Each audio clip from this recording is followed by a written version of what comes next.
ఇక్కడైతే కనిపిస్తుంది కదా మన కార్ అలైన్మెంట్కి తీసుకుపోయిండు. ఎట్లున్నారు అందరు, నమస్తే. సో బేసిక్గా యూఎస్లో కార్ మెయింటైన్ చేయడానికి ఎంత దూలదీరిపోతుంది, ఎంత ఎక్స్పెన్సివ్ ఉంటుందంటే అది అందరికి తెలిసిందే. కాకపోతే ఇవాళ ఒక చిన్న టిప్ చెప్తాను. మోస్ట్లీ కార్ అనేది లైక్ అందరు అలైన్మెంట్కి అంత ఇంపార్టెన్స్ ఇవ్వరు, కాకపోతే అలైన్మెంట్ అనేది చాలా ఇంపార్టెంట్. సో ప్రతిసారి అలైన్మెంట్ చేయించుకున్నప్పుడల్లా బయట $100-150 అవుతుంది.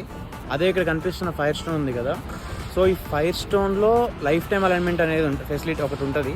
అది రిజిస్టర్ అవుతే లైక్ $260-270 ఉంటుంది. కొన్ని కూపన్స్ అప్లై చేస్తే $190 అలా వస్తుంది. సో ఒకసారి రిజిస్టర్ అయ్యారంటే లైక్ లైఫ్ టైం ఈ కార్ ఎన్ని రోజులు మీ దగ్గర ఉందో అన్నిసార్లు అన్లిమిటెడ్గా అలైన్మెంట్ చేయించుకోవచ్చు. అండ్ లైక్ ప్రతిసారి వెళ్ళినప్పుడు కూపన్స్ ఉంటాయి ఆన్లైన్లో, ఒకసారి చెక్ చేసుకోండి. సో దట్ దానివల్ల ఒక $50-60 సేవ్ అవుతాయి మీకు. ఈ టిప్ మీకు యూస్ఫుల్ అయింది అనుకుంటున్నాను. మీ కార్ ఉన్న ఫ్రెండ్స్కి షేర్ చేయండి. రైట్ మరి.